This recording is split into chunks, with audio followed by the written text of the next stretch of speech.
TV5? Tanaw na ito, unsay gawas ato. Kay puro jud basher ang mga gawas ato nito. Wala naman siya.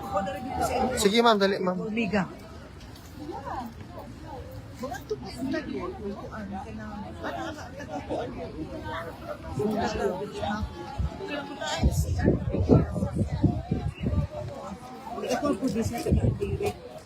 Sige sa. Almira ko before. Sa Almira.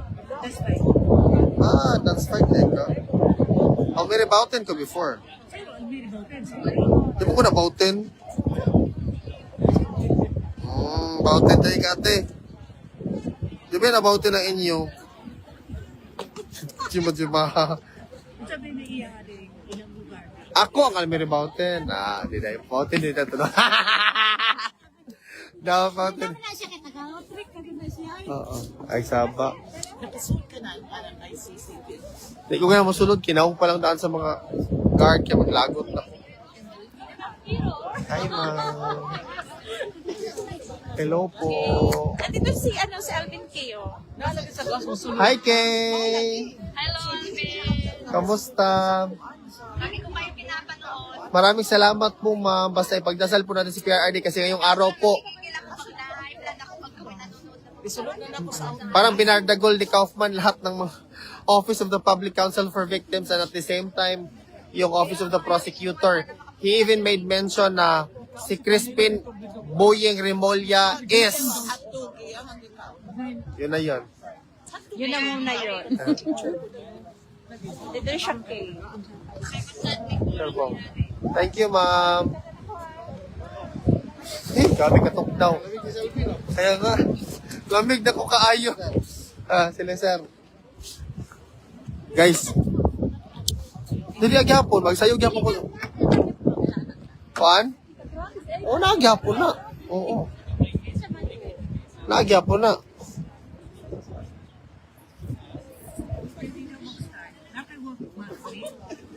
Sir, nawala ang live nila. Oo. Sir, mag-resume pa ang hiring. Sir, mag-resume pa ang hiring. Say hiring. Uy.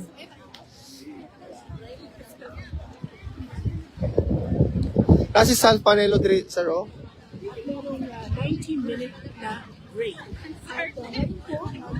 Kaya mo kay Crispin yun. Sobrang ginaw. Sir Alvin. No problem. Ay, sorry. No problem. No problem. Na-shut up po. JB Aradasa. Ano ma'am? JB Aradasa. JP Aradasa? Aradasa. JB Aradasa. JP Aradasa. JB. JB Aradasa. Hello, JB Aradasa. Mabuhay ka. Thank you so much for your support. Laban natin to hanggang sa dulo. God bless us all. No problem. Hindi talagang buhay. Anong buhay artista, no? Nagahaya. Ka sa buhay artista. Saan ba siya ito? Hindi natin siya nakita. Dito yung area na alas 4 sa ito.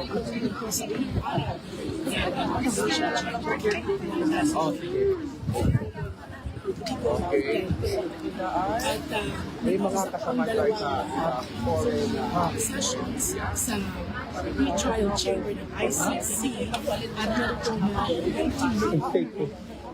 Later. Maganda eh.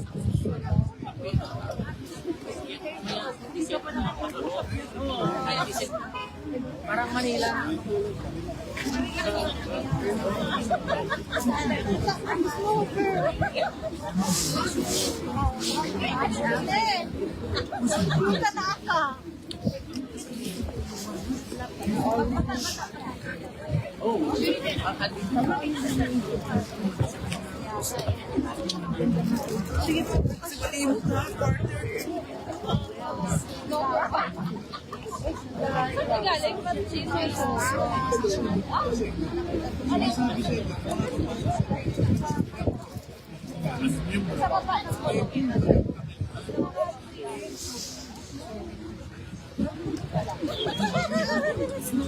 Snow na ang they are very cold.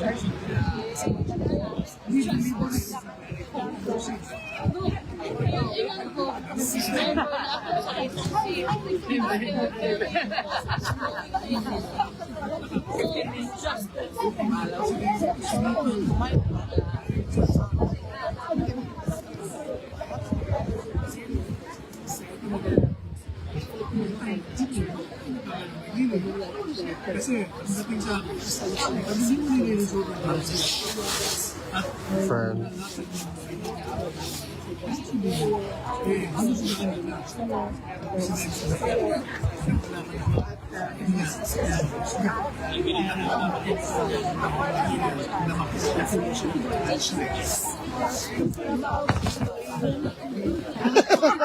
No problem. No problem. Pakainin mo muna kasi may effect naman. Break time niya na saan may free resources. Ano naman free resources unsa na? Ibig sabihin pa, full ka na. Ibig sabihin, hindi yan sa ano. Connected sa imong terabyte. Ay, siya connected sa terabyte ako. Motor sa iCloud ako. Sa physical one. My favorite lawyer. Ako po daw mga pala. Makain po muna ngayon sabi si attorney po sa akin.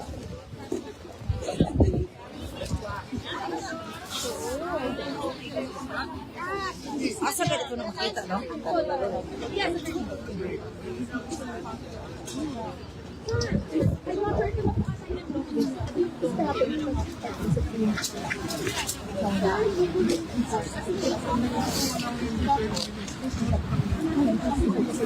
Two mag-resume, sir. 2 o'clock resume. 15 minutes. Oo. Ano ka bang... Oo, sir. 2 o'clock.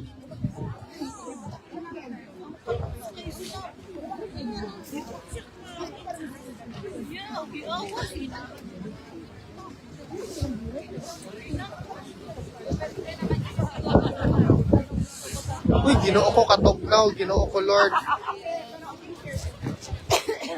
Diasa na sa imo, ha? Si Juan Virginia daw nakasulod na. Wala pa, I don't know. Sulod na. Dito tayo. To his people. Grabe, no? Grabe ka powerful ang last statement niya, guys.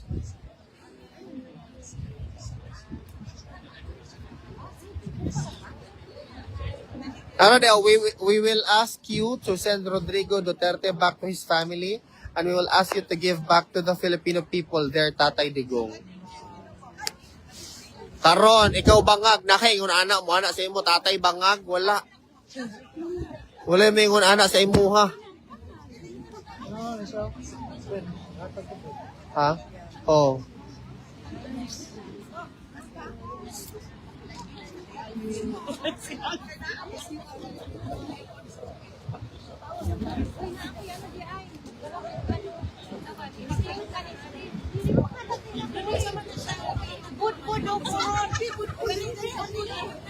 Kay budbud, naman kay budbud, ano mo makanag-ingon? Unsa may problema nimo? Kay hatag nato na dito sa tong tabangay po ni taon ati, uy. Kaya para ma-video niya, tagpila man ang buhok, ana. Aw, libre lang. Garay! Guys, tayo libre. Ay, sabak kayo ba sino mo doon? Gita-gita na buhok. Pila naman nakabuhok? Ay, suman moron? Suman moron ako ang Suman moron in the house, mga kababayan. Ayan yung suman moron, guys. Dahil sa suman... Kung mga tag-friend, dali a-friend. Dali a-friend. Aguroy, ginoo ko. Ang mga bain tawon. Sir, kita-kita lang later, sir. Salamat. Sige, sir, ingat.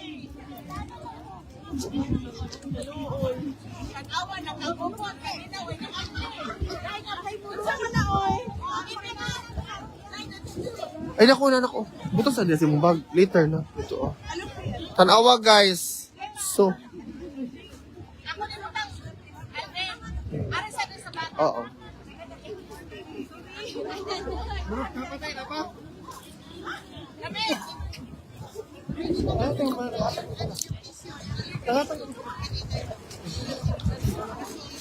Guys, ang lasa bitaw niya, guys, kay murag siya suman moron. Ako mastorya yan text, wait lang ha. Texture lami. Perfect. Ano na siya? Di ka siya tamis, di ka siya kanang oilon. Kami daw sa sumanbudbud. Murag ang lasa gyud niya murag siya suman moron. Ah! Mura-mura lang.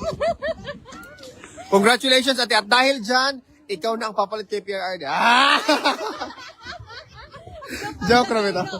Joke lang ito. Or na kay free pass pasulod dito sa ICC.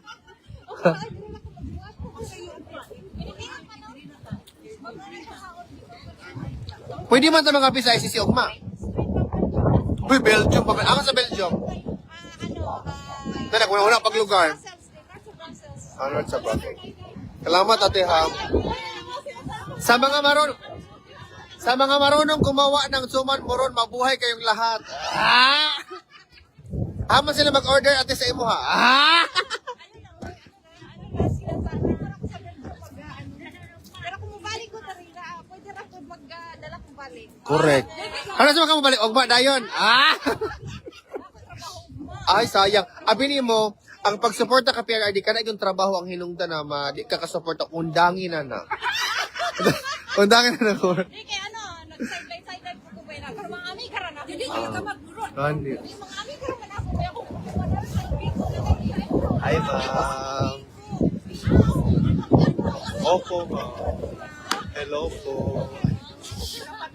Ika ba din? Hatag din. Thank you, ma'am. Mamaya ako na-interview si Ano yung interview mo, ma'am? Ano po? Sige, ma'am, ngayon na kasi nakakain ako ng muron eh. Message ba ako sa'yo? Hindi mo pa naman ako sinagot. Ay, ma'am, ikaw sumagot, ma'am, sa lahat. Ang daming message, ma'am. Grabe.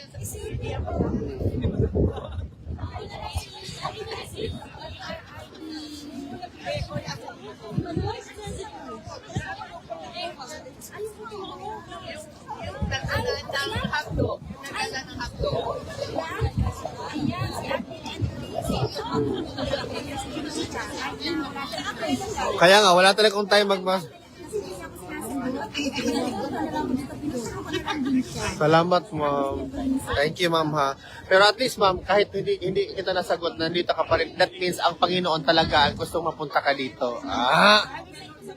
At dahil kay Lord, Tatay Digong, maraming salamat po, ma'am.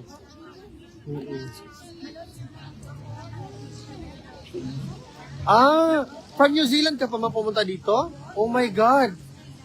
Oh. May ticket ako, ma'am. Ibigay sa kayo.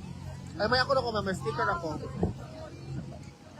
Ma'am, pasensya na talaga, ma'am. Hindi ko masagot, ma'am. Naghahanap kasi ako ng mga ano, ma'am. Mga, anong tawag dyan? Ma'am. Stickers sa cellphone mo. Ilagay mo, ma'am.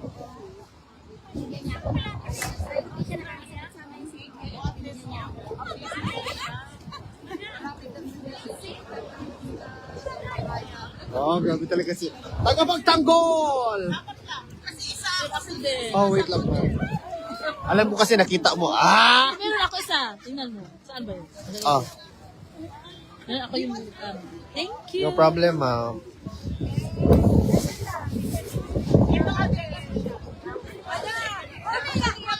Tama, meron ka nito. Meron sticker ko. Yung mo cellphone. Bisaya ka, ma'am. Tagahama ka sa ato. Balik-balik diri. Uy! Tagahama ka sa ato. Cebu. Mga taga Cebu. Oh. Nagbuhat sa... ito yung gumawa ng suman moron. Distribute diretso, oy. Oo, correct. Dapat lang. Ano ko, asa ko mo, pistoanin ko lang, naman, kagibit-bit na, ano, dire, para ipanghatag. Kalimot sila. Lami siya, ma'am. You know what? Maganda talaga yung ginawa mo, ma'am, na nagluto ka. Kasi ka... Ang uban na, wala pa yung ano, wise snack. Kaya nga, masarap ta. Maraming salamat, ma'am, sa mga katulad mo. Nag-iisip para sa mga... Ano, bakit ta? Lamay mo. Hoy, pwede rin mo ibalik dali sa ano, aking bag. Ay, Sige naman, may problema mo. You have this? Ay, wala na bata sa Two. kumain eh. Hindi, okay lang ang problema. Sabi niya nga, wala na daw. Mamaya na. Isang hello kay Elsie Luther. Nanonood siya ngayon. Hello. Teka. Hello, Elsie Luther. This is Alvin. Thank you so much sa panonood mo. Mabuhay ka. Let's, see this through until the very end. Ipaglaban natin ito. Okay, nandun siya sa Barubo. Ay, mga taga Barubo, kamusta man ka mo tanan? Okay. Nindot naman dihang ilang ka ng kanapit ang mga presko gyud ang mga isda dira. Dito gikan. Dira ka Barubo di ka? Oh, taga. Di ako sa Lawis sa una mga habit ko na lumos di sa Lawis. Ugoy. Pero buhay pa maghapon ng tungkol kaya para makipaglaban kay PRD. Oh, si Elsie nanay siya kagulingon private beach ba para Lo, family adto ko lang. dito. Yung isa i-promote na to. Sige. Promote na to. LC. Oh. Alam mo naman, minsan kailangan natin ng tubig. Tubig dagat. Tama. Sa kote. Oh, walang problema doon. Pohon, ma'am, ha? Pohon. Okay, sige. Mabuhay Okay. ka, ma'am. Okay, ang pangalan ko, Ermi na lang. Ermi. Hello, Ermi. Oh, gusto mo magpa-subscribe, ma'am? Ng promote natin yung account mo. Ayaw ay, pagkurog-kurog.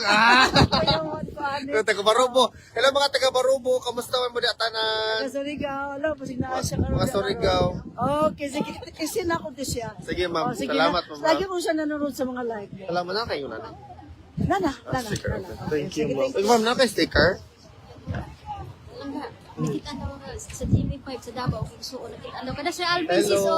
Hello. Kamusta, Torel, ma'am? Mga taga Torel? Oy, naginuo ko. Taga diha pa si Cyron. Oh, si Sir. Cyron at the Netherlands. Taga Torel man na. Oo, nakita daw kaniya isa si Alvin interview. Hello, ma'am. Kanos daw? Din halas sa is ato ah. Maubang? Oo. Siya na si Alvin na kinakita na ko. Ma'am, thank you, ma'am, ha. Ano ko, ma'am, sa tawag ka na, Basta tawag ka ng i-at, bitaw, i-at. I-mention ko dito, ma'am, para makita na ko ang interview, ma'am. Kaya mo ko kabalo. Wala ka, wow, ito alas sa is daw ganihan. Thank you, ma'am, ha. Oh, okay. Kuan daw siya sis ha. Unya. Later, after. Oo. Oo, diri na pata. Dito, manghawa, diri na ta matulog. Total, ingon bitaw si Corina Sanchez, ang mga supporter ni PRR, dito na natulog. Ako po. Sabi niya, ganito pagkastorya, Tagalog pa, sabi niya. Ano siya? Manalo, kasi sa Manalo man itong nag-interview, bilyonaryo, sabi niya, tila ba yung mga supporters, nandyan man yung nakatira na, diba, sa Duterte Street, ibagting ako sungay. Sabi ko, ganyan, diyan pala natira. So, akala niya kasi tayong mga OFW dito, diyan na lang tayo nakatira sa labas.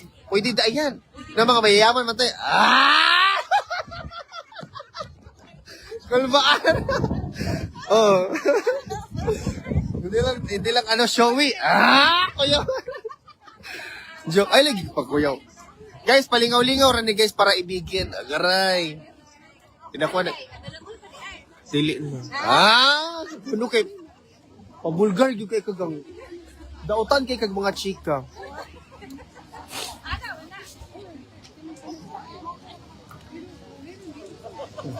Sa Barob. Gym. Hi, ma'am. Gusto mong sticker, ma'am? Gusto naman ka doon. Hi, ma'am. Hi, sir. Natakot sa akin, Crisette. Oo nga. Alam mo, Crisette, ikaw talaga pinapahamak mo ako. Gusto mo. Ma'am, meron na kayong ganito, ma'am? No problem po. Meron na kayong ganito? Natakot, Crisette. Sabi ko, hello sir, sabi niyo, sino ba tayo? Hello sir. Hello, sir. Dapat parang eat. Alam naman, hello. Eat. Dapat parang simple lang. Sabihin ko sa kanya, hello sir, you want to eat? You eat. Kaya nga. Uy, ang ganda ng video mo na ganun. Yung sa train. Wala ka, naka-live pala ako. Pinilit ako ni Alvin maging... Oo. Kaya nga eh. Watching from Planetang Namek. Oo. Pasensya na guys sa bangs ko guys ha. Meron ka ng ganito ma'am? Kaya nga bangs ko. Ayun ang bangs na yun. Talaga yung yun. Sinabihan talaga ako na, gusto mo palang magpagupit. Sige, lagyan kita ng bangs. Ayun. May bangs. Hi. Thank Thank you, ma. Meron ka ng ganito?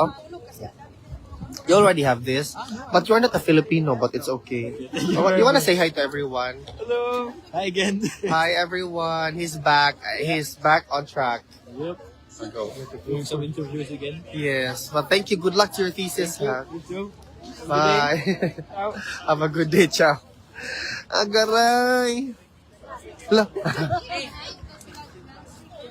Wala pa kayo sticker, ma'am? Ako duha na, ikaw nag-video. Suya, dito siya, oh, kita. Over. Diba? Kaya ni. Isa man ni yung search this one. Ako, medyo kibutang hari Alvin, kay parang kitaan ko sa partners. Wala pa kayo sticker, no? Wala na kaani lang nga. Kanta sa bag. Naa pa. Mamaya, ma'am. Kura Practices Act. Sorry, Rambo Darcy. Excited na siya. Ato man ay kagdabaw lang na, no? Oh, nato na siya, daga na siya. Ato ko sa princess na. Huwag ka nag-ingon, ma'am. Kaya parang konto ko dito. Awa siya panlikod. Siya panlikod. All money. Hindi ba siya palo sa imo, ha? Ako, wag ka ni Palo, wag ka nakatagpuan niya. Star. Hinahamatag na wag star ka ron. Thank you, ma'am. Guys, ganit. Salamat. Ano? Hindi kayo kaya sa imong gunin. Oh, but ana, Jun. Parang brown. Diba? Perfect. So mga kababayan, nandito po kami ngayon sa Agaray. Kusugas ako tingog ko. Ano na to, Godo? Kusog kaya ako tingog, guys. Hyper, kinakakaog moron. Hama itong nagluto sa moron. Kaya naam ko ito kape. Hama itong nagluto sa moron. Hoy. Long time. Kumusta? Time mo silong. Hi I'm guys, fine. I'm back. I'm back. I'm back. Hello. Hello. Oh! Nakabutwad ka, ma'am. Ang ako, ma'am, ano na siya, ma'am? I was born in Agusa. I was born in Butuan. I grew up in Agusan del Sur. I became a young adult in Cebu. And I flourished in Europe. Agaray! Chik. Hala, murag na alagiti ka PMG ko kayo na. Murag kog na, anak ko. Murag na kulangan, murag na anak ko na kulangan ko. Ano? Wala na siya kuan, ma'am. Guys, pag naglingaw-lingaw lang mi kayo, murag relax na sila kay busog naman. Ano ang ginao? Oh, busog. Agad. Hoy, nakalayo itong isa-hospital. Ay, no? Ako naman gikuan kanina, one time, big time. Hindi ko dapat tag 20 minutes, giko na ngayon. Ayaw, pod. Ano man? Nasipit. Nag-volleyball mo ko na sa una sa nasipit. Sige, mugal mo. Diya. Dili, kinang-kuan lang. Tighatag ko ice water. Oh, mag-volleyball ka, ma'am. Volleyball ka?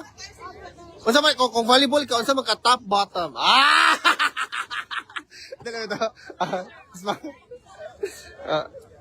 Agahapon na. Ha? Oh, you know what? Mabitong nabalaka ko itong nakabalo ko na ni Buto ang Mount Canlaon. Ikaw na lang, okay, kabaloan mo na ikaw.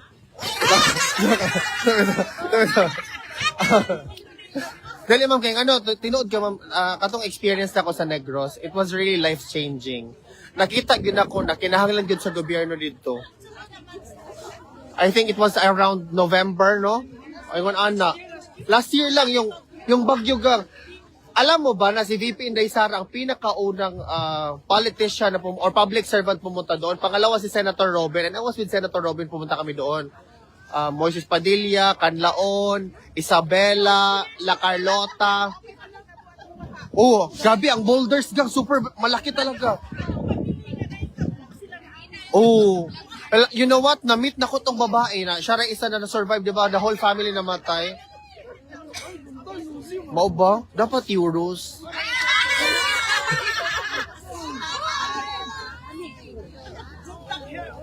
Oh. Ma'am, oy, murag ka nung... Ah! Pero honestly, it was life-changing yung experience ko. Ma'am, life-changing yung experience ko sa Negros.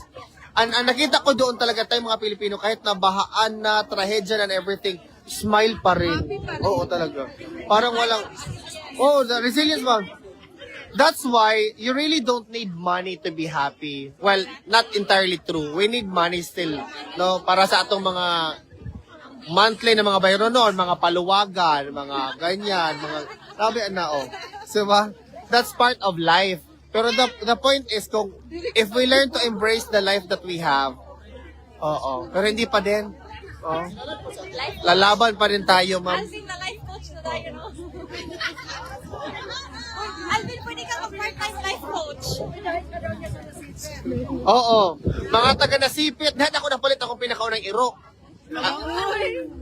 Ang iyang pangalan kay si Renly. Renly ang pangalan. Oh, nilalaki po. Renly ganit. Yaw po sa Renly. Oh. Isa? Dito ta maglangoy-langoy dito kaysa ka ng... O kadaon man si Ate Stella. Di ba nibuto man ang airplane na ba? Nibuto man ang Malcon? Yung ba ko? No, I mean ba yeah, exactly. Hindi kayo natakot? Gumayan lang kayo. Ay, pumutok. Ganun lang. Pumutok ka pala. Okay lang. Ganyan lang. Totoo? Oo, Bebet. Uy, Bet, alam mo naman. Ay, si Bebet. Siya yun. Oo, di ba? Di ba taga nasipit yan? Ay, sus! Oo, nakilala ko yan. Oo. Ay, natakot ka pa. Nakilala ko si Bebet. Oo. Siya.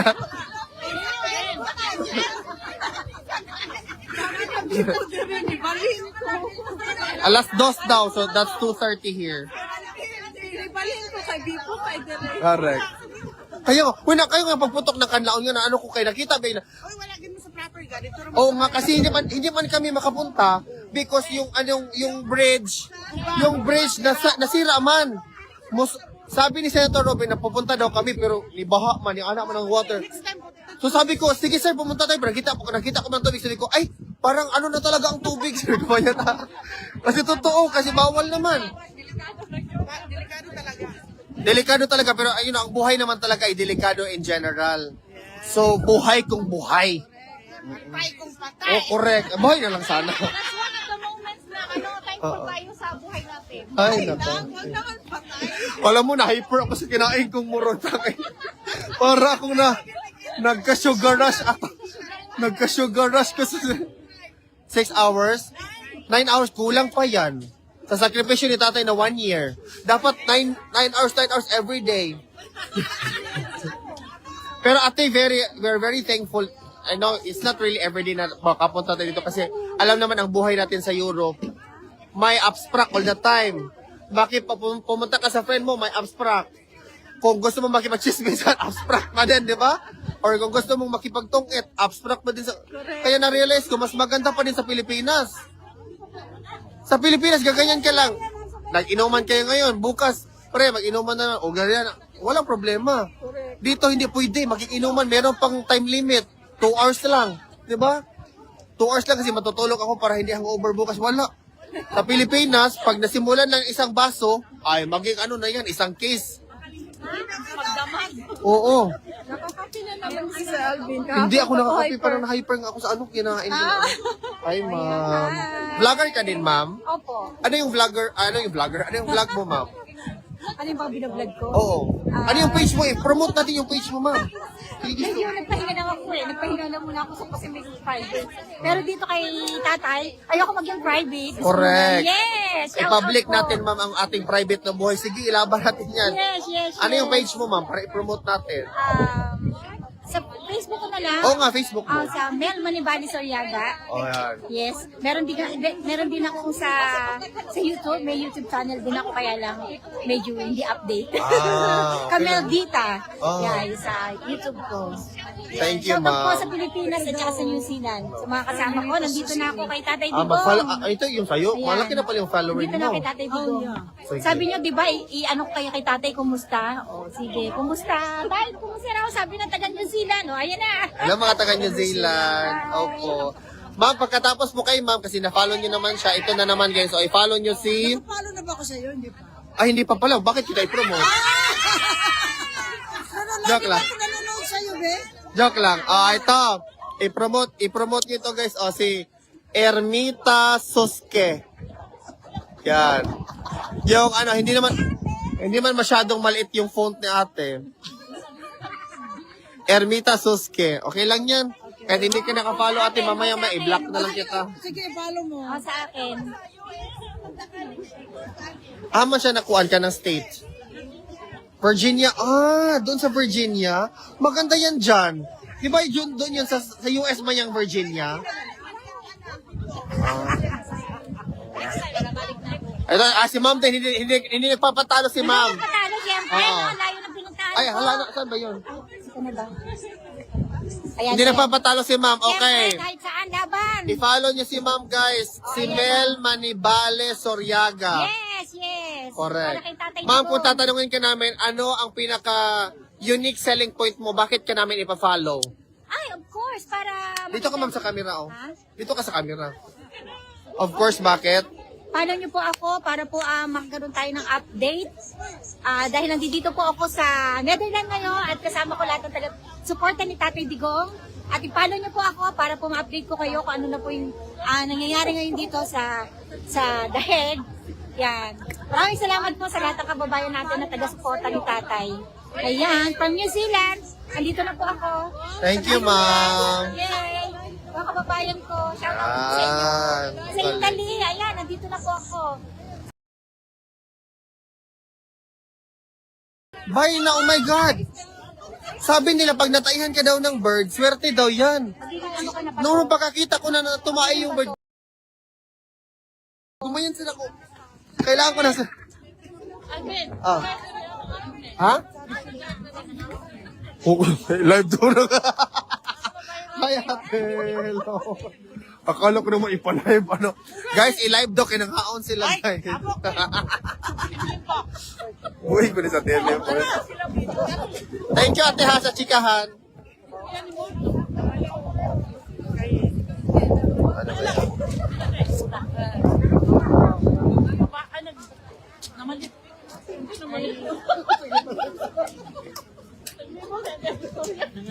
Ayan, dito naman tayo sa kabila, guys. Sir, kumusta, sir? Kaya nga. Sobrang lamig kasi. Ganyan din, sobrang lamig kasi din. Kaya dapat talaga ipainit. Malamig, malamig. Malamig yung kamay ko. Nakapalo na ba ako sa'yo? Sir, ko.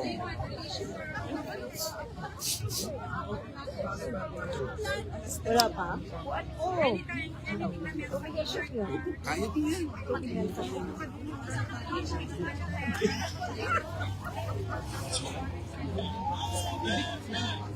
Ayun na. Ayun na. Oh, wow. Kaya, Fulgin niya. Fulgin. dapat i-fulkin mo muna. Fulgin ko. Yan. Ayan na. Fulgin na. Thank you po. Okay. Okay. Ayan na. Pero lagi ba ako nanonood ng ano mo? Thank you, ma'am. Ng mga live mo? Kahit na hindi pala ako naka-follow. Thank you, ma'am. Nanonood ako. Laban, uy. Walang Katulad problema. ng cousin ko, nanonood sa iyo. May important. Thank you, ma'am, ha? Thank you for being mahalaga. Kababayan pa. Kaya nga.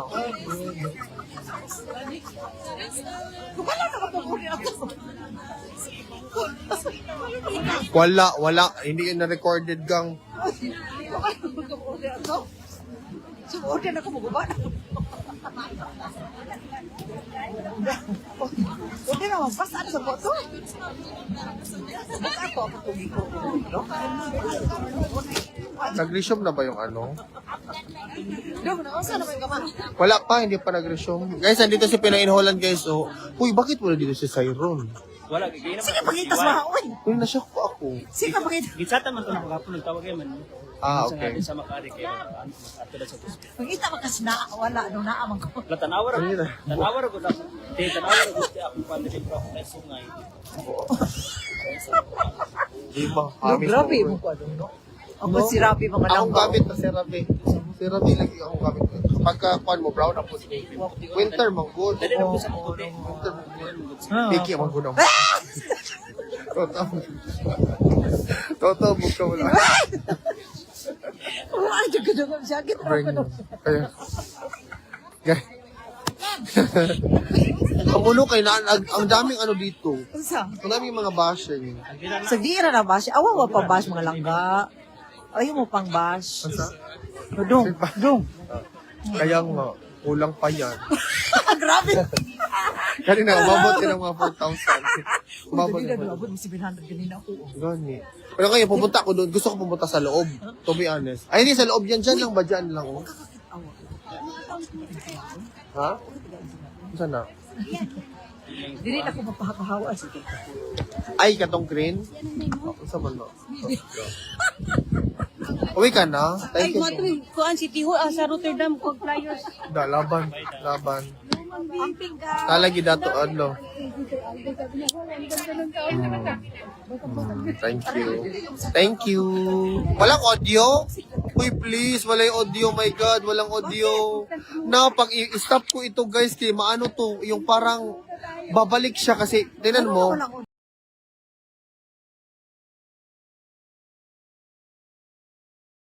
meron. Hello. Ako na ay di video.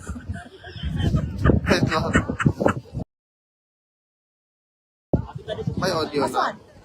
Tara dong, ato tara ato dong. Aman mo.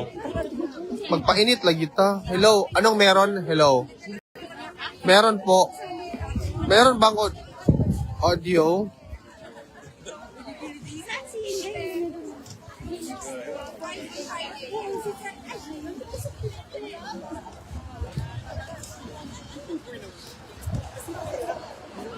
Hello, maayong gabi sa tanan.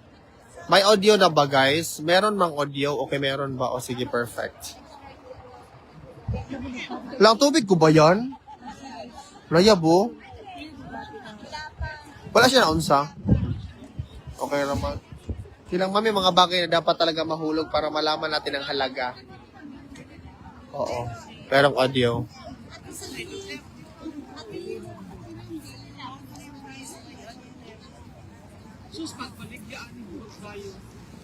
Baligya, di na ako man nagbaligya. Uy, wali nagbaligya na. Uy, hatag naman na. Hello.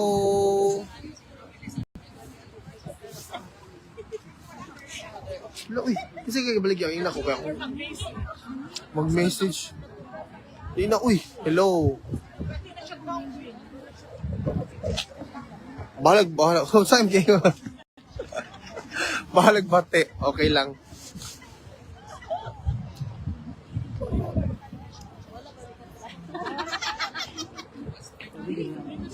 Political vlog. Hello po, nandito po si Layla. Hi sa mga followers, sa mga viewers ni Laylani. Alvin and Teresa. My name is Laylay. Sada kayo mga kuan. Parang gusto kong magpahimo. Magpatato. Dili ang star. Magpatato o kuan. Pagpatato ka dali dapit po. History. May mga kachada, mga kasanan o ka ng skin. Thank you. Mga anak mo dyan ang ato. Thank you, Lucky Katong Char. nag-live, katong isang alaw, kay appreciate it ang gwapo kay. Pero sa personal yun, mas puti gid ay ka. Sabi nagmag-ana ang sun, gwapo gid ay kayo. Thank you, Lucky Charm. Nay, nagbutang nito ba nga sila sige sa kachan, plastic na ba kayo na siya ni Alvin? Naman, issue na punta pa dong, kuya, ang issue.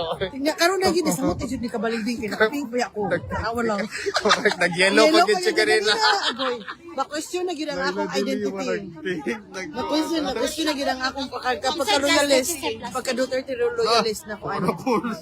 Siya? Ako man ako tingnan si Alvin. Alvin, asa man katong 2017 mo? Ah! Ba ikaw aham ka Oh, dili abi ni sus. 16 magud mo. Apil gahapon. Parliament. Apil gahapon ganito sa kuan ma'am kanang kuan dito sa kanang human rights sa Berlin. Nakamitis ka dito sa kuan diri ka ali sa Berlin. Kami nila sa 2018. So, doon lagi Si Ate Janet din, si Ate Janet. Di ba ate? Mo na siya, actually ko. Ang sa mga ng panahon ng lagi siya Balik ko diri. 7 o'clock in the morning nandito pa. Ngayon tumatayo No, pa rin. 6:30. 6:30 to be in the exact. morning. Oo. To be exact. Hanggang ngayon nandito pa rin tumatayo. To stand for the Filipino people in the Philippines. encouraging for Lena Minsan mas maganda rin yung be close to your Anong enemy. nakapintan na kita, Bill? Rule number 1. Oh, Feed your enemy and be close to your naman na siya. correct. Manang susutan Kamu sige mo ka. Ginawa ka po. Tourism! Hindi raw siya, Duterte. Pink din. Pati pink. Kalaban ni Laylay si Laylay direct di gaga. Tiglawan ka na. Still datay dito. An anti-ICC judges pero nakalimutan. Hello, Ma'am Emily Barameda. Hi, Ma'am Emily Barameda of UK. I miss you, Ma'am. Balik ka dito, Ma'am, pagka birthday ni Tatay Digong. Grabe rin to si Ma'am Emily Barameda mag-speech, di ba? Pagka UK. Mo ba? Nakita siguro. Kayo ki, tanan na mo. Nagita na malik. Alami na siya. Kani siya mo siya. Hello, Butuan City. Butuan ba kagang? Oh, magkonsulo mi. Hello, sa isuod ay mo? taga-Butuan. Ay, pala ipapagin. Ay, di iso, Duterte lang tayo, ha? Walang iwanan. Duterte. Ano, di ko nila sa tagunan. Wala ka, oy. Grabe siya no ka-power, no? Si ma'am. Kanina po yun siya nag-report. Ha? Wala nang madik report pero wala. Wait sa friend ka ng friend ba? Makaikog ka ng friend ka ng favored ay friend na igayan mo. Kanang dara ko friend kaya mag-interview madig ko parang friend. Oh, kalimutan ko.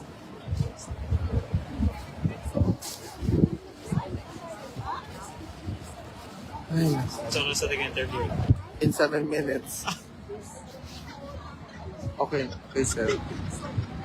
Ben, Ah, tagay ko ang dung anak eh. unsa? Kung kariwa. Later. Dali lang.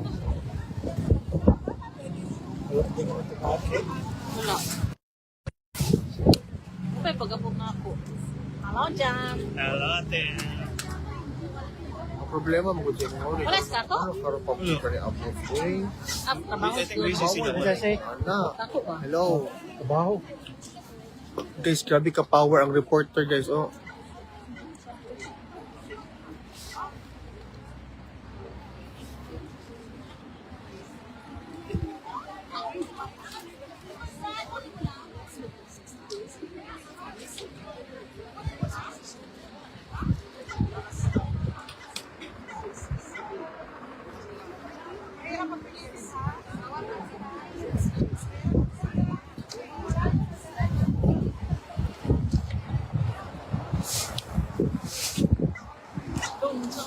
Huli na mo?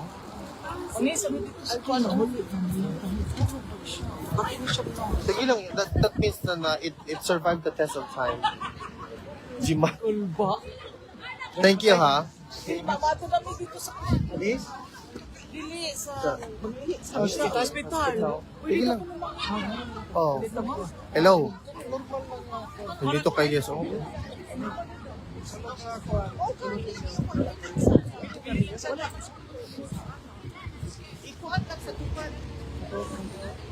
Nag-start na daw.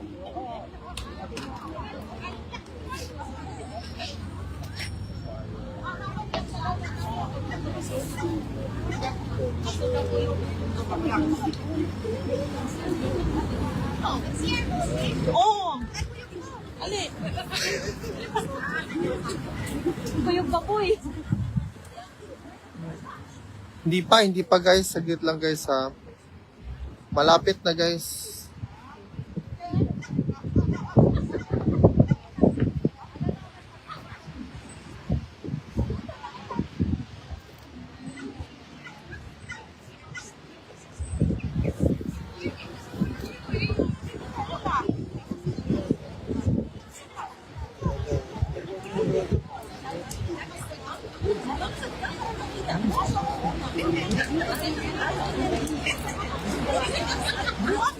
So, oras pag-resume, Ben. Alas 2, in 4 minutes, mag-resume.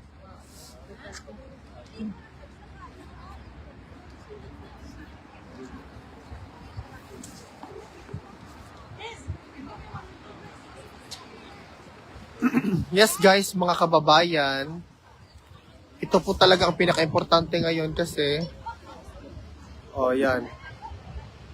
Maraming supporters dito guys na umuupo lang yung iba. Di ba? Hindi naman yan yung ibig sabihin na ganyan yan sila, pero meron lang talagang iba yung nakaupo. Dugi din mo charge yung power bank. Nakay pag isa ka kondo eh. Okay naman. Ha? Sana isa sit ko na.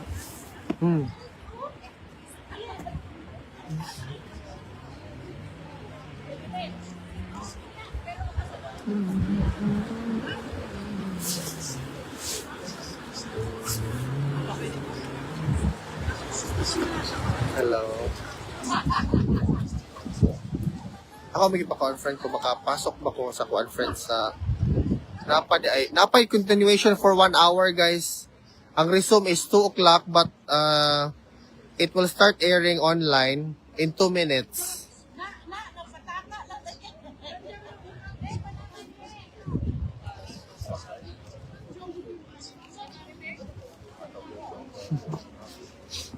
Ang cute ni John Q, oy.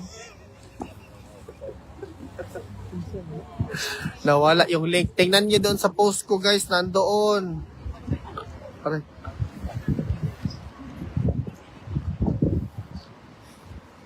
Aisha never pa natalo. So, ay ano? Friend. Hello? Okay.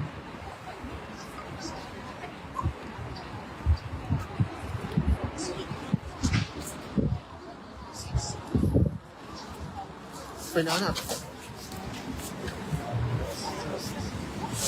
Charge. Ala niyang background pwede yung ano.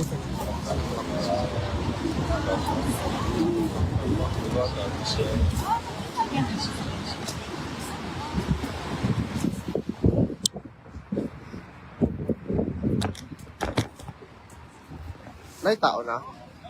Hello sir, narinig niyo ba ako sir? Hello? Hello sir? Wala ako ito. Hello sir? Okay na naman guys. Narinig ko ba?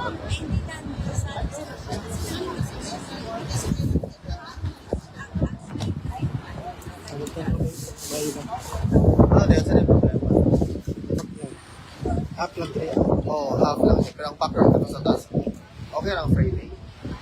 Okay lang.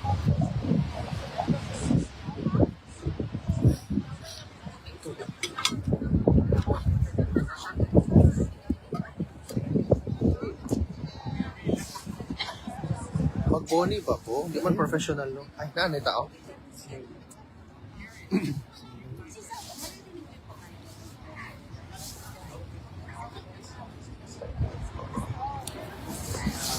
Hello, sir? Nadungog ko ni mo, sir?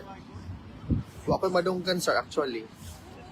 Wala kang ito na template.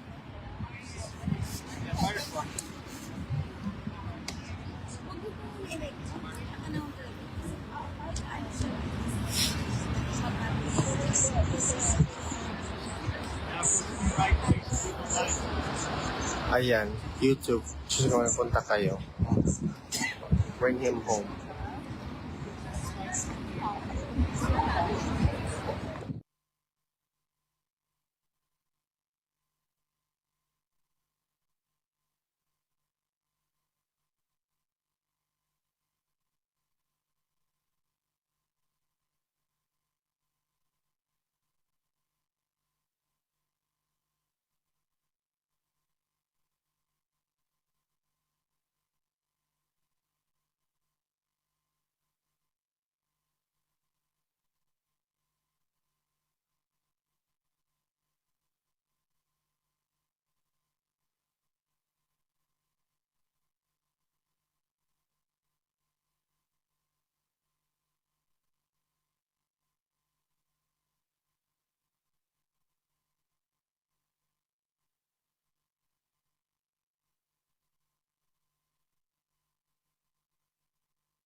All rise, veuillez vous lever.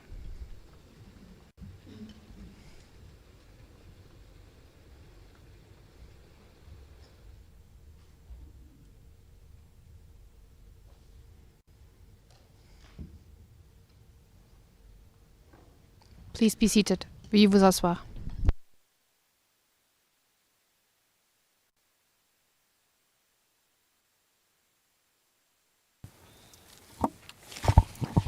Bonjour à tous à nouveau. Once again, good day, everyone. We will now move on to submissions on the merits. Mr. Prosecutor, please proceed. You have 1 hour today.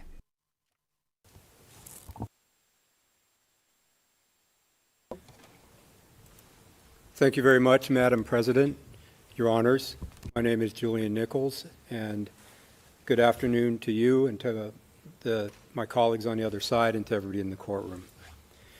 Your Honors, we're here today because the evidence shows, despite what we heard for the last 30 minutes before the break, that Mr. Duterte murdered thousands of his own people, Filipino men, women, and children. He was at the center of a common plan, which included the murder of alleged criminals throughout the Philippines. The plan was first implemented in Mr. Duterte's hometown of Davao. While mayor, he promised to clean up the city by killing alleged criminals.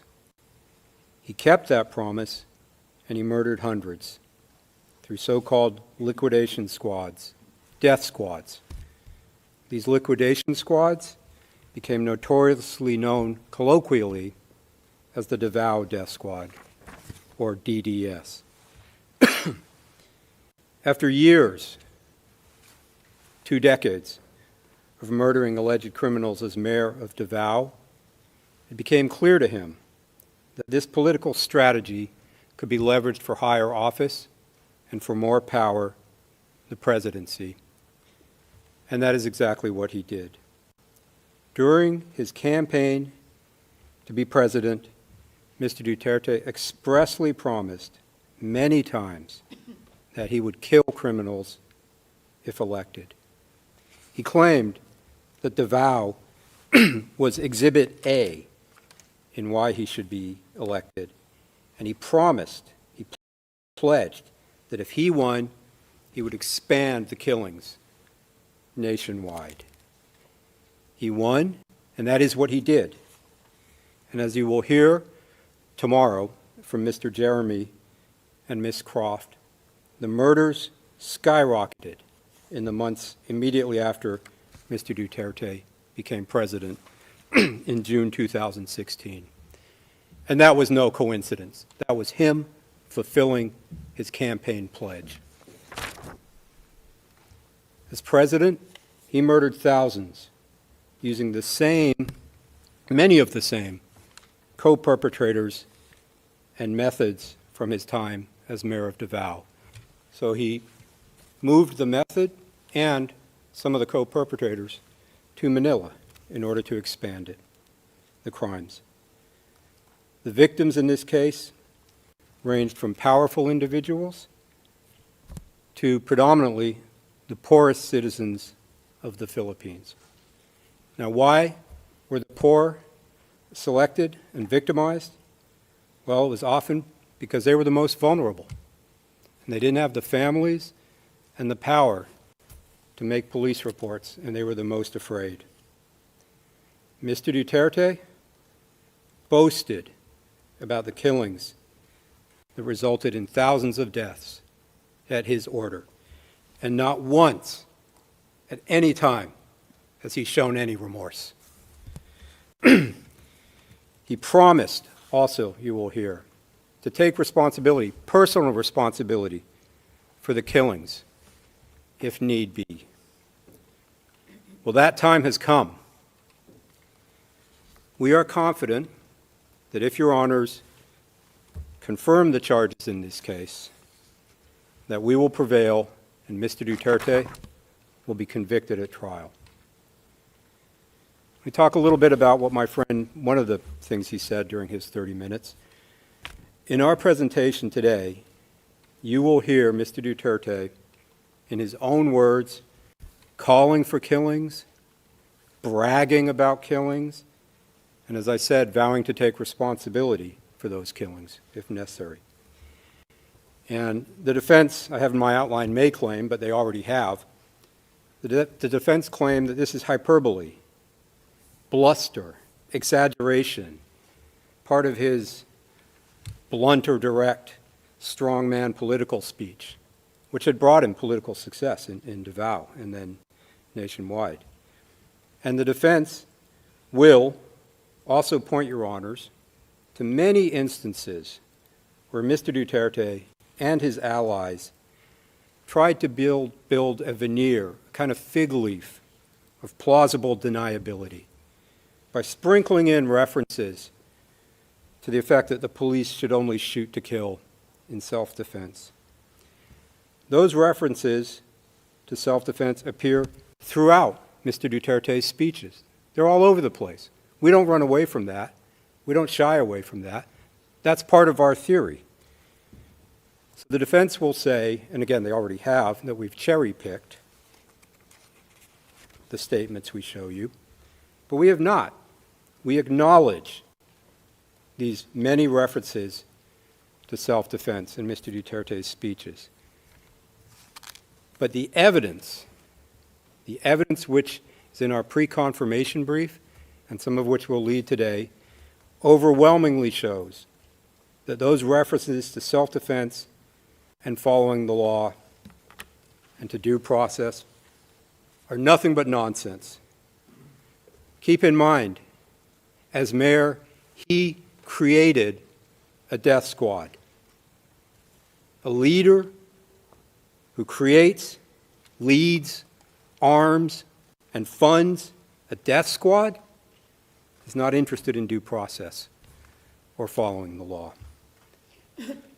Those empty utterances were simply Mr. Duterte, who's chosen not to be here today.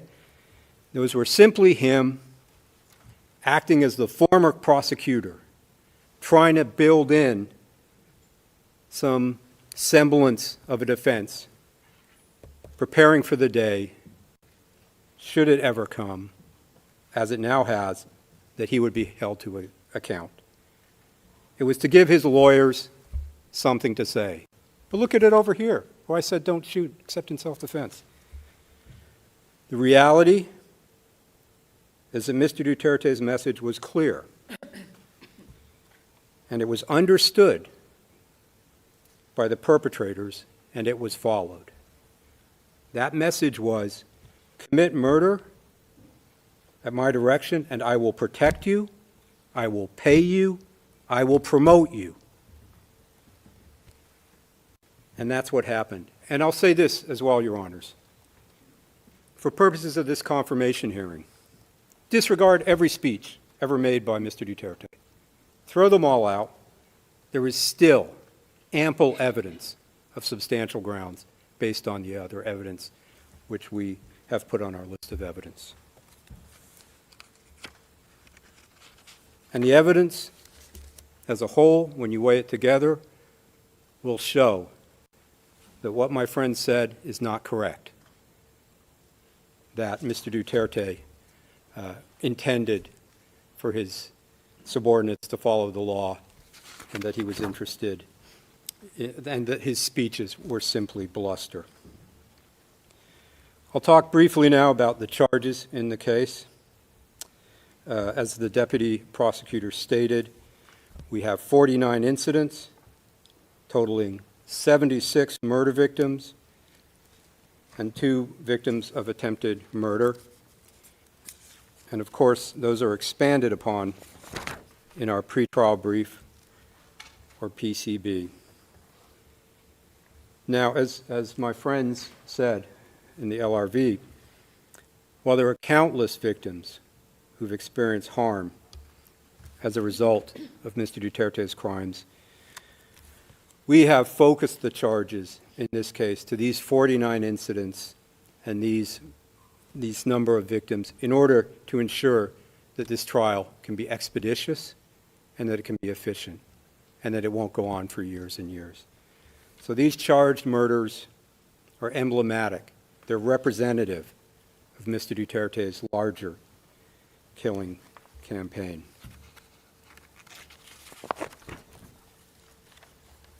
I was going to talk about the legal standard for today, but Your Honors explained it extremely clearly in the beginning of the introduction, so I won't go into it, other than to say, of course, the standard we have to meet is substantial grounds, which I am confident we will. The only thing I would add is that this stage of the proceedings, in addition to not being a mini trial or a trial before a trial, it's also not the time for the chamber to in-depth determine the credibility of witnesses. That can only properly be addressed at trial by the trial chamber when the witnesses are called to testify before the judges and their evidence is properly tested. And there I would point, Your Honors, to the Said confirmation decision, 9 December 2021, at paragraph 39. I'll move on now. We can go to the next slide, James. I'll talk a little bit about Mr. Duterte's background. He was born on the 28th of March, 1945, and he prides himself, or portrays himself at least, as someone who understands the problems of the poor. But as my friend stated, he actually comes from a very privileged family. His father was a lawyer, a politician, even a provincial governor. And as a young man, Mr. Duterte became a lawyer. He went to law school, practiced as a prosecutor in Davao City for almost a decade, from 1977 to 1986. And you find that in our pre-confirmation brief at paragraph 2. While he was a prosecutor, excuse me, he taught criminal law and procedure to police officers in Davao City. And despite this privileged background, despite his deep familiarity with the law and criminal law, Mr. Duterte embraced criminality from the beginning of his career. It's just one example. As a prosecutor, the evidence shows he taught police officers to plant evidence. We can go to the next slide, please, James. I won't read the whole slide out, Your Honors. This is tab 57, PHL OTP 000-15506 R01. But this witness with direct knowledge stated, quote, "He's like planting of evidence. It is necessary," and the he is Duterte. He called it necessary evil. So they said that there are times in police work that you have to do the necessary evil for the sake of the common good, end quote. And I think you'll see, Your Honors, that that's a theme that runs through Mr. Duterte's career. He's willing to do whatever he considers the necessary evil, either for the common good or for his political advancement, or both. And Mr. Duterte confirmed years later, in 2024, when being questioned under oath during a hearing in the Philippines House of Representatives, that planting evidence was his strategy as mayor. Now, at first he denied it in this hearing, but then he admitted to planting evidence in this exchange. If we can go to the next slide. This is tab 46.1, Your Honors. Chairperson, quote, so you really did plant evidence. Mr. Duterte's answer, well, that was part of the strategy as a mayor and as a leader of the law enforcement agency in the city, end quote. His privilege, his legal background makes this betrayal of the law and embrace of murder even more inexcusable. He knew, as a lawyer, as a former prosecutor, that his so-called crackdown on crime was a criminal attack on civilians of the Philippines. And overwhelmingly, the evidence shows, on poor civilians. The poorest of the poor were his victims. He knew his conduct, at its core, was criminal. And not only did Mr. Duterte clearly intend his criminality, he openly bragged about it. Right up until his arrest, and we'll get to that later, but right up until his arrest, he bragged about it. He thrives on a tough guy persona or image that he's tried to create for himself. My friend talked about him riding motorcycles. Well, one example I'll show you is from 2007 now, if we could play that, James. And I should say this is tab 18.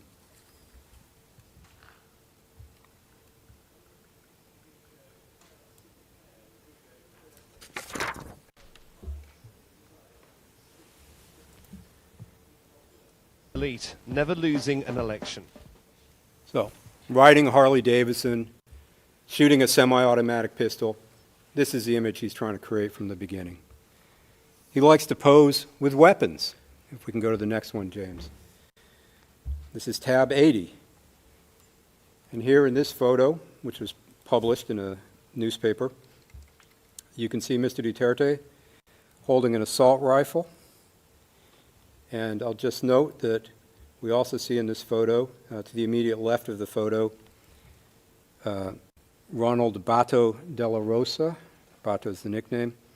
And to Mr. Duterte's immediate right, Isidro La Peña. And we'll hear more about them later. Even days before he was arrested, 3 days before he was transferred to The Hague, this tough guy persona was on display again during a speech in Hong Kong.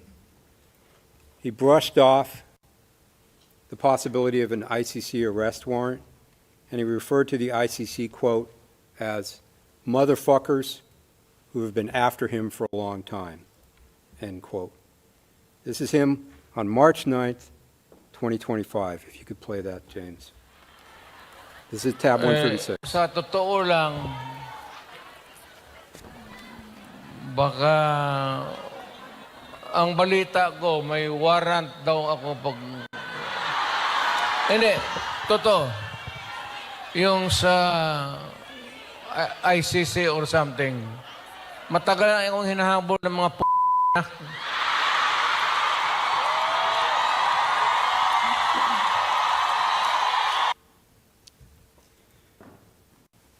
That's him 3 days before coming to The Hague. Of course, after arriving in the Hague, his lawyers very soon began arguing that Mr. Duterte was not fit enough for these proceedings.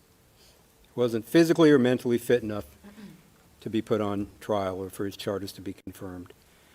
But fortunately, a panel of 3 medical experts that Your Honors appointed found unanimously that he is. The point is that despite what the defense may say, here or to the press, Mr. Duterte is perfectly fine. He's able to attend the proceedings today. There is nothing stopping him except that he doesn't want to be here. He chose not to face the court, not to face the victims. There is no reason for him not to be here other than his request and choice. I'll move on now briefly to his time as mayor in Davao, Your Honors. If we can quickly bring up the map, James. There we see Davao in the south. And we can zoom in. I don't think there's any dispute where Davao is. He was first elected mayor of Davao City in 1988 and served as mayor for more than 20 years, between 88 and 2016. And as the deputy prosecutor has noted, jurisdiction for this case is 1st November 2011, to 16 March 2019. We're limited to that jurisdiction. So that is the period we will concentrate on today, although, of course, before and after may be relevant.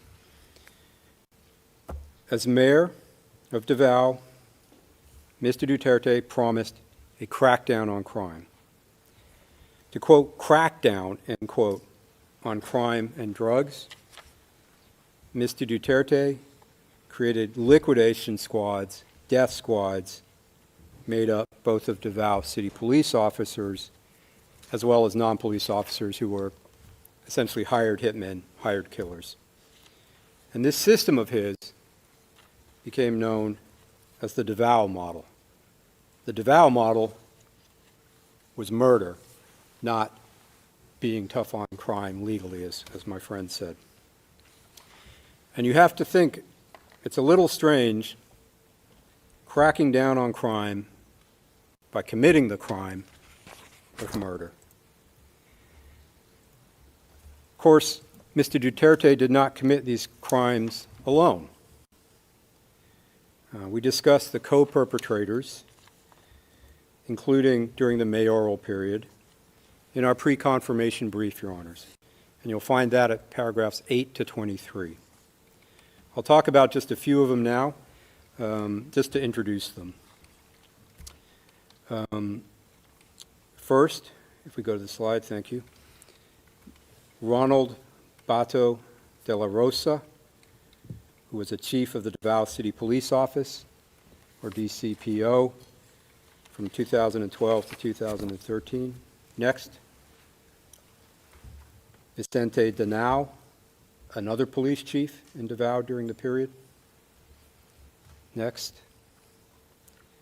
Christopher Bongo, who was Mr. Duterte's aide, special assistant, an important advisor from 1998 to 2016 for the Davao period and then continued later in the presidency. Mr. Dante Guiran, regional director of the National Bureau of Investigation. And finally, Italiano Aguirre, who was a lawyer for Mr. Duterte and for some of the DDS members during the mayoral period. And Ms. Croft will discuss these co-perpetrators and their roles in more depth in her presentation, which will be tomorrow. Let me talk now a little bit about the structure of the Davao Death Squad, or DDS. And as we say in our brief, it's a pyramidal structure. If we go, James, to the next one. Again, this colloquially became known as the Davao Death Squad, and it had a hierarchical pyramid-like structure. At the very top, as mayor, Rodrigo Duterte. And as mayor, he had, of course, de jure control over the Davao police. And the evidence shows, para 34, we talk about this in our brief, he also had de facto control. Under him were co-perpetrators, some of whom I have mentioned. The co-perpetrators had different roles, but one of them was to relay orders and instructions down from Mr. Duterte to the DDS handlers, and also to relay reports back up to Mr. Duterte. So a typical chain of command. The instructions go down, the reports go up. And the handlers were responsible for the different death squads, or DDS members. And at the very bottom, the lowest rung, the DDS members who actually perpetrated the killings, who carried out physically the murders. And they were made up of both police officers, who were generally lower level police officers, as well as non-police persons who were hired. These members at the bottom were often recruited because they had a debt or owed something to Mr. Duterte or the police, and they could therefore be controlled. And those members at the very bottom were at risk themselves, because if they did not follow orders, or if they tried to leave the DDS, they could be tortured or killed or both. And there is evidence of that in this case. I'll talk now just for a few moments about the founding of the DDS, Duterte's death squad, the genesis of the death squads. One witness described his initiation into the DDS. He described it happening in 1988 at a dinner meeting in a hotel in Davao City. And this was a huge deal for this witness. I mean, it was almost unimaginable being invited to a dinner in a hotel in the center of Davao where he was going to meet the mayor. Mr. Duterte was present, and he openly told the new members of the death squad he was forming that their job was to kill criminals. If we can go to the next slide, James. This is tab 50, Your Honors. This is what the witness recalls of the meeting. Quote, he, Duterte, told us that your job here in the city would be to kill the drug pushers, the snatchers, and the holduppers. That's what our job is going to be, end quote. And in private, with his paid killers, Mr. Duterte didn't say anything about self-defense. He then provided these death squad members with guns and ammunition, and again, in a festive way, a basket was passed around filled with handguns, and the new members could pull one out, like getting a prize, so they would each have a weapon for their new job. It was a celebratory event for Mr. Duterte. The witness explained Mr. Duterte was happy at this dinner meeting. He was laughing, and he even sprayed a bottle of champagne to celebrate. That's at para 5 for our PCB. One witness recalls, we can go to the next slide, James, thank you. Recalled of this event, quote, he, Duterte again, said it was like a baptismal, like a launching. He was very happy at that moment, end quote. That's tab 51. Mr. Duterte was very happy at the birth of the DDS. It's important to note, Your Honors, Mr. Duterte has freely admitted his role in the Davao death squad. He doesn't deny it. Well, now he does, but he did not before he came here. During an interview with a local news station in 2015, he admitted that he is the Davao death squad. And if we could play that now, please, James. This is tab 11. So how do you react to that? Tinood. Tinood na.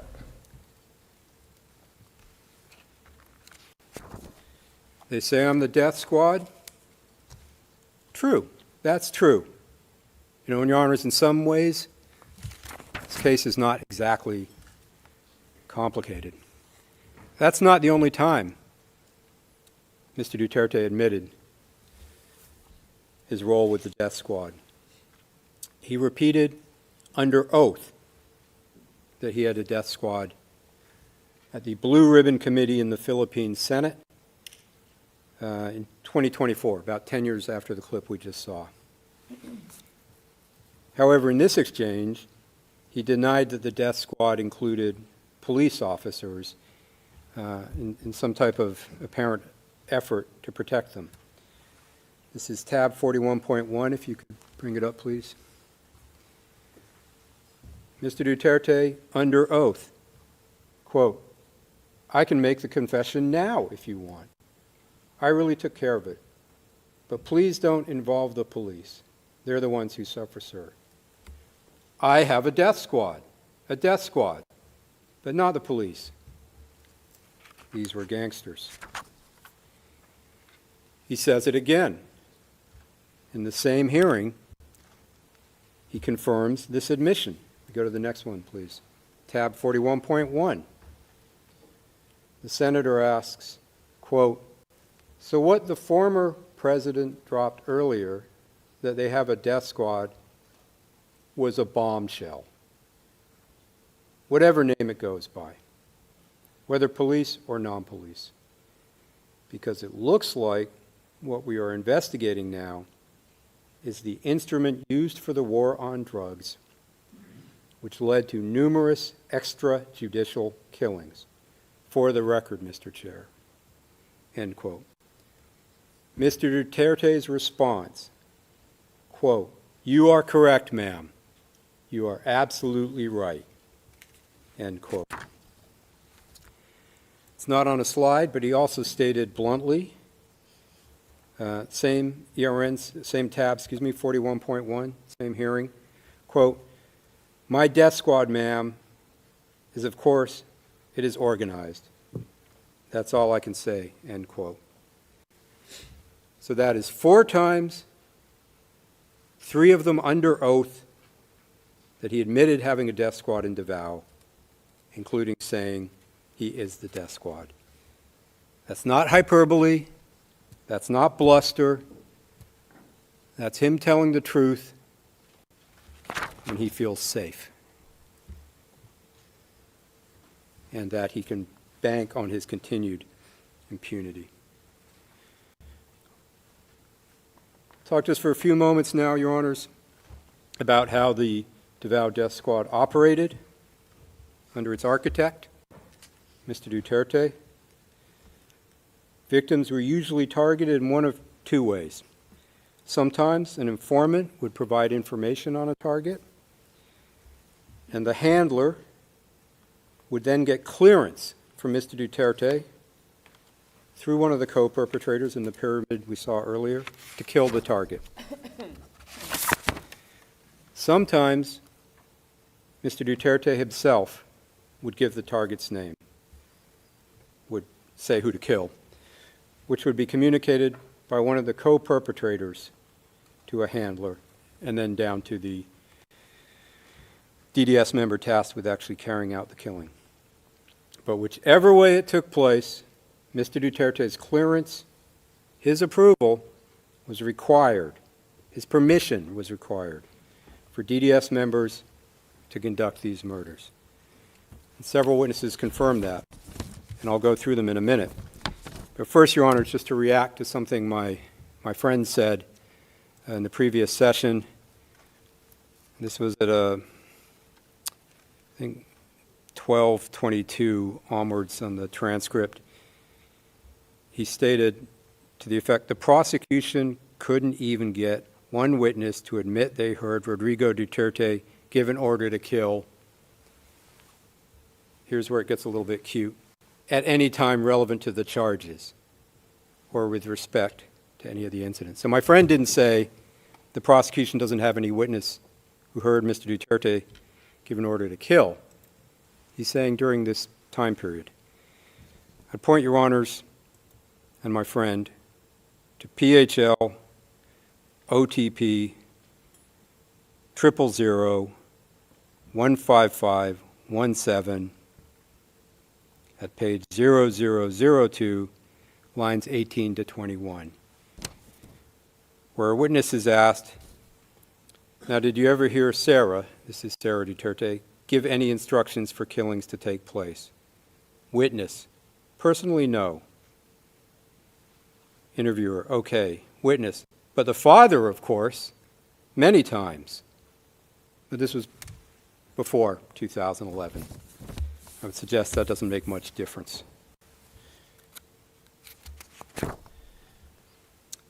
Going back to the confirmations of his clearance, if we could go to next slide. Yes.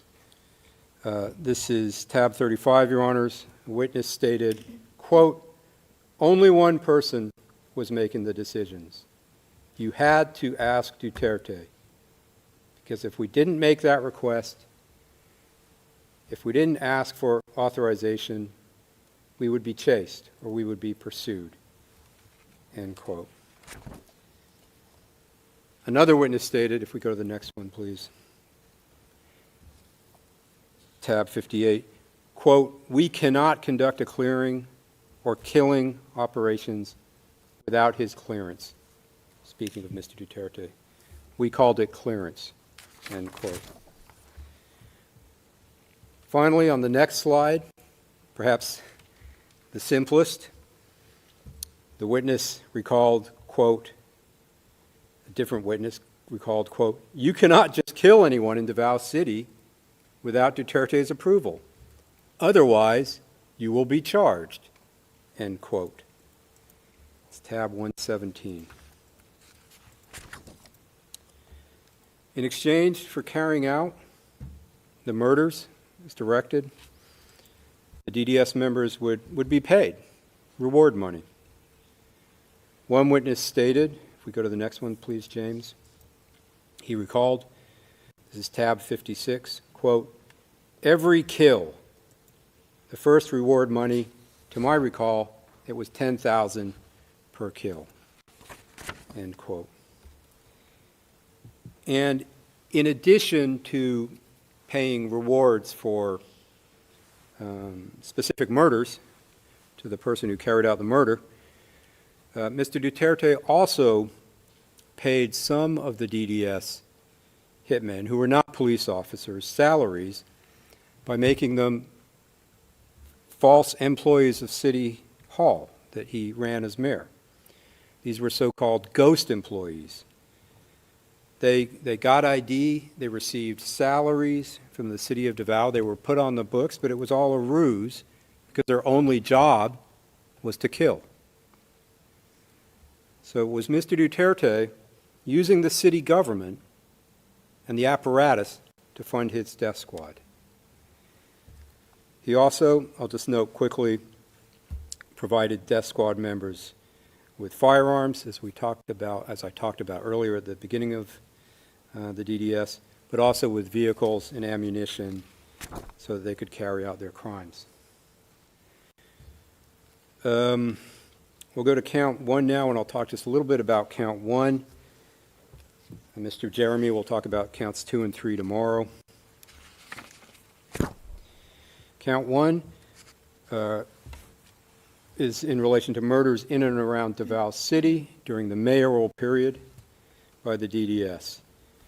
It encompasses 9 incidents of murder by Mr. Duterte's death squad of 19 victims in total. 3 of those 19 victims were children. I'll go to just one quick example. Incident 3 in our pre-confirmation brief, murders in Agdao Market. I'm just going to go through one of them.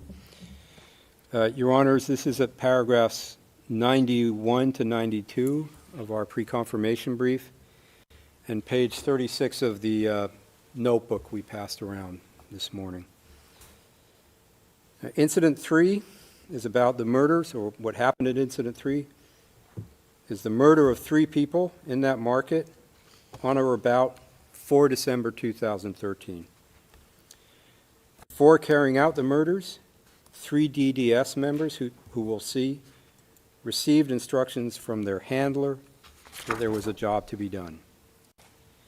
And the victims in this crime were 3 alleged thieves. So we have 3 hitmen and 3 victims. The informant helped the DDS hitmen to locate the targets, the victims, who were at a shop in Agdao Market that day.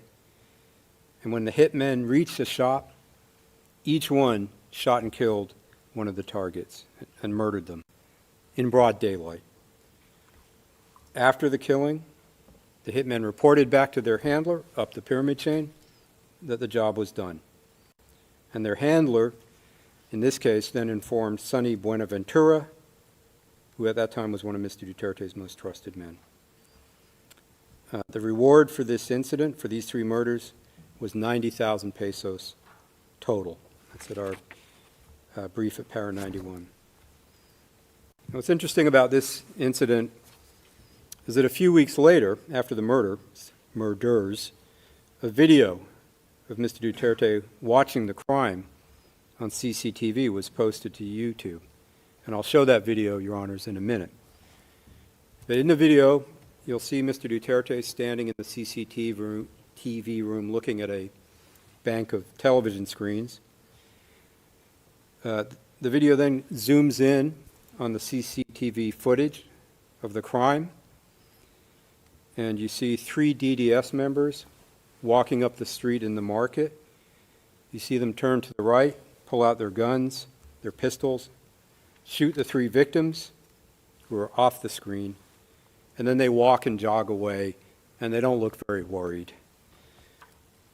And the video then zooms out, and you see different people running to see what has happened because they've heard the shots.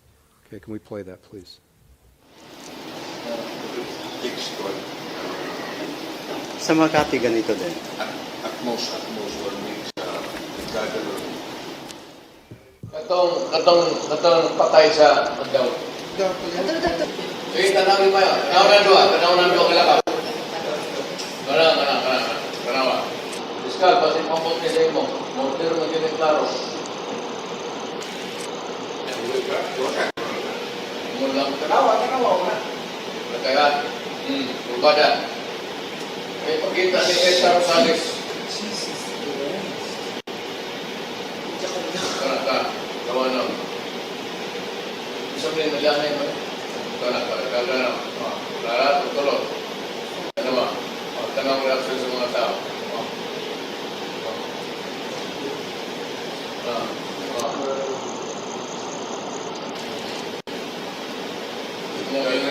Ini tahu pakai dah. Oh betul. And you have to wonder if what my friend said is true, that Mr. Duterte is an honest mayor trying to solve crime. You have to wonder, Mr. Duterte portrayed himself as tough on crime, law and order enforcer. This triple murder was filmed. Mayor Duterte watched it himself.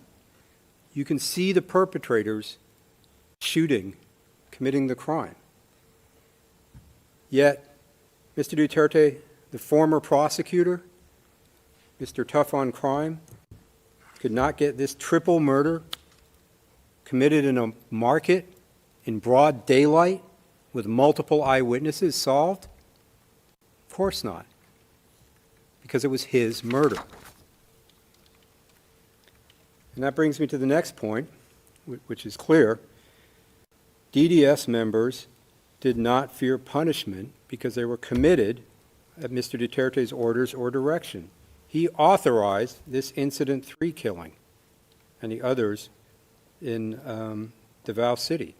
That's at our PCB, our brief, 71 to 72. And that's why, of course, the death squad members were not being arrested, worried about being arrested for the murders they carried out. And if we go to the next slide, James, one of them says very simply, quote, when asked if he's worried about being prosecuted for the killings he committed, his answer was, quote, no.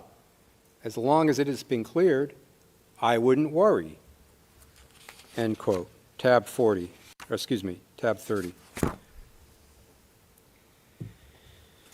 And it's highly understandable that the DDS members were not worried about being prosecuted for the murders they committed, because Mayor Duterte took pride in these killings.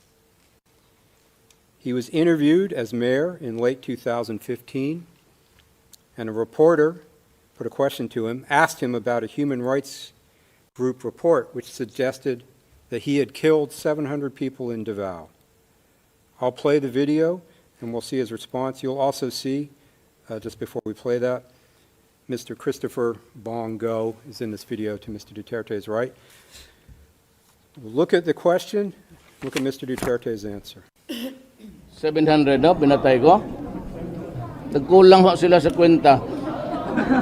Medyo mga 1,700. no denial. Instead, he takes credit for 1,000 more killings. That isn't bluster. That's not hyperbole. That's the truth. I'll move on now, Your Honor, coming to the end, and talk a little bit about his road to the presidency. He saw that the political success of his Davao model, as my friend said, he kept getting reelected. It was working. He saw that the political success of the Davao model of killing alleged criminals could be leveraged for more power, higher office. As I said in the beginning, that's exactly what he did. During his presidential campaign, he campaigned on a promise, a pledge to implement the common plan to kill alleged criminals nationwide if elected. I'm going to play a video now, Your Honors, that are just some of the speeches he made. It's a compilation of four. This is a tab 12 of 4 videos. It's about 4 minutes, but it gives an idea. These are not all the statements, but it gives an idea of the man who ran for president in 2016. If we can play that, James. 3 to 6 months, sabi ko, I will eradicate corruption, criminality, and drugs.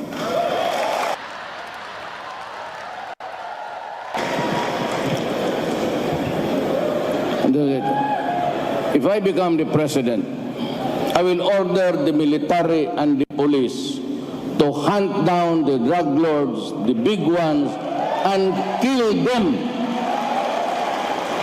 Tell me what my credentials to the presidency? Then I'd say, Davao is Exhibit A. Ngayon, dito sa Davao, hindi sabihin ito malinis itong bayan na to. It's not perfect. So that maybe I said, kung dating ako doon sa Pasig, I can promise you, not heaven, but I will promise you a comfortable life. Corruption has to stop. Criminality has to stop. Either makuha ko ang gusto ko or you perish.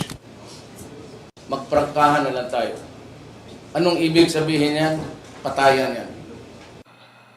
I promise you, hindi naman believe yung ibang tao. Sabi ko, I would stop drugs and crime, criminality in 3 to 6 months. That's too ambitious.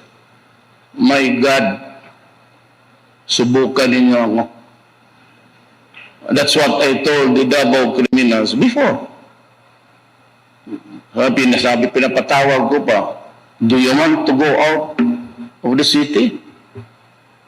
Gusto mong pumunta ng Manila, maganda ang buhay doon. Doon ka na lang, gusto mo? Di yun hindi naniwala. Di patay. Anong usapang-usapan natin dyan? Bakit para sa akin? Did I do it for my own? For my own benefit? To enrich myself? What does the life of a criminal have to do with your pocket? Nabi ko lang, I want a peaceful city. Umalis kayo. Pag hindi, papatayin ko talaga kayo. Di pinatay ko. Huwag na tayo magtagot pa. Papagaprank ka na lang. Ngayon ako, I have this, kung ako ang presidente, huwag muna kayo mag-demonstrate. Give me time. Give me time kasi nag-hearit talaga ako. At sa kung gusto naman siya, hindi ka talagang gagawin ko. Hihirit ako. Ang sabi ko sa military pati police, only criminals, drug-related offenses. I will tell the police and the military, go out and kill them. Period. Alam naman nila. Alam mo ito, pag ako ang na-presidente, I would warn you, I do not covet the position. Pag na-presidente ako, magtago na kayo. Yung 1,000 nan, it would reach 50,000. I would kill all you making the life of the Filipino miserable. papatayin ko talaga kayo. Kasi manalo ako dahil nga yung breakdown sa law and order. I do not want to commit a crime. But if by chance, per chance, God would place me there, magbantay kayo, kasi itong 1,000 na ito maging 100,000. Diyan mo makita tataba yung isda dyan sa Manila Bay. Diyan ko kayo itapon. I do not want to be president. I do not want to kill people. So do not elect me as president. If I become the president, I will order the military and 3 the to 6 police. months. Oops. Sorry. So, if I become the president, I will order the military and the police to hunt down the drug lords, the big ones, and kill them. Tell me, what is my credentials to the presidency? Then I'll say, Davao is Exhibit A. Either I get what I want or you perish. Let's be straightforward. What does that mean? That means killings. You should get out. If not, I will really kill you. So I killed them. Let's not play hide and seek anymore.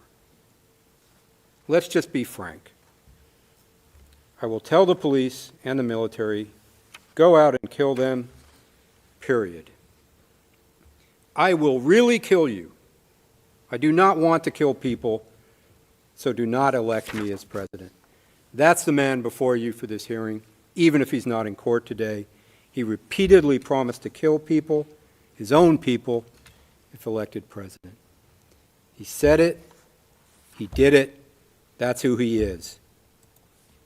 He won the election, became president on 30 June 2016, and did exactly as he said he would. He murdered thousands of people by taking the Davao model nationwide. I'm finished, Your Honor, and perhaps I'd suggest that the next presentation start tomorrow, if you don't mind, because we only have 5 minutes. Judge Motok. Thank you, Mr. Prosecutor.